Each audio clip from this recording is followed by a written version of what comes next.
Hindi man malaki ang bahay na tinutuluyan,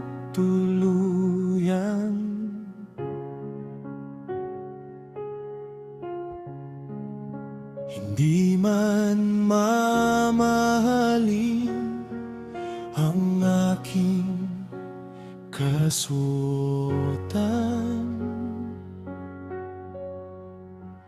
ngunit bawat umaga may panibagong pag-asa, at sa bawat paghinga, Diyos ang aking kasama.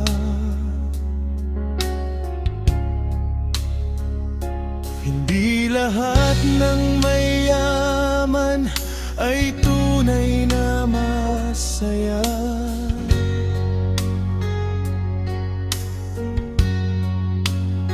May mga pusong sugatan sa gitna ng karangyaan.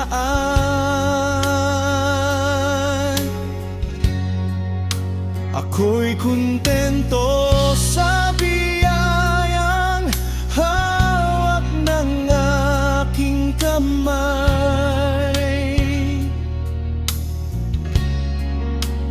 dahil alam kong ang Diyos ang aking gabay. Simple lang, sapat na,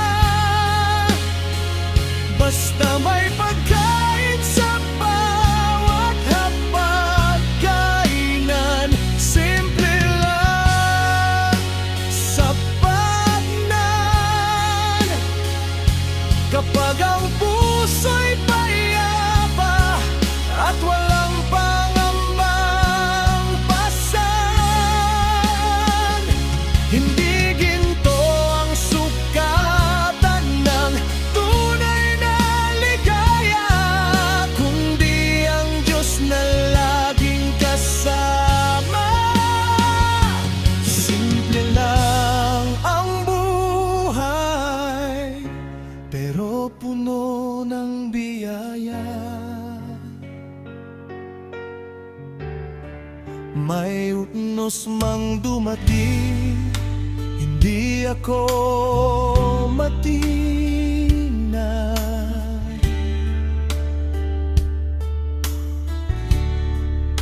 Pagkat ang pag-asa ko'y hindi kailanman mawawasak.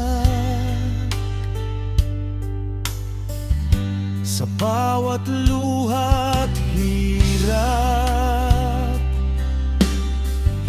na aking dinaraanan,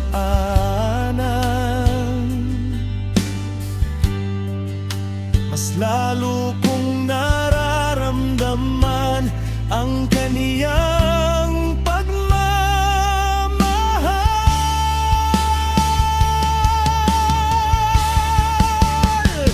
Darating ang araw, lilipas din ang lahat,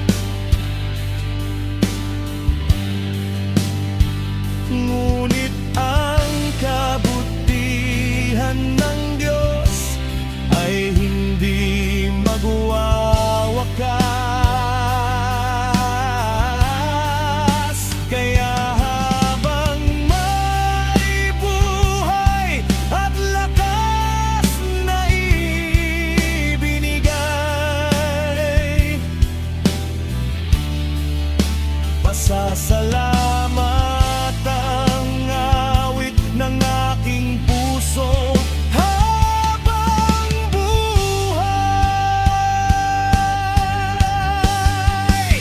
Simple lang, sapat na, basta ang Diyos ang sentro ng bawat umaga. Simple lang,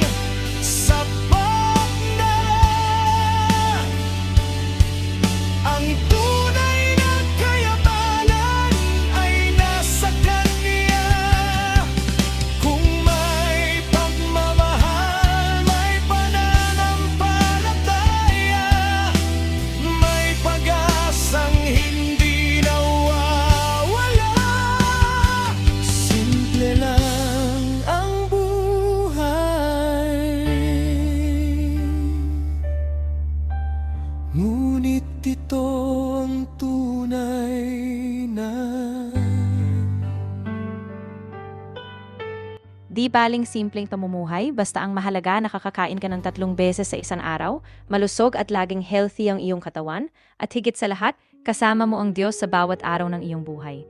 Siya ang patuloy na gumagabay, nag-iingat at nagmamahal sa iyo sa lahat ng oras.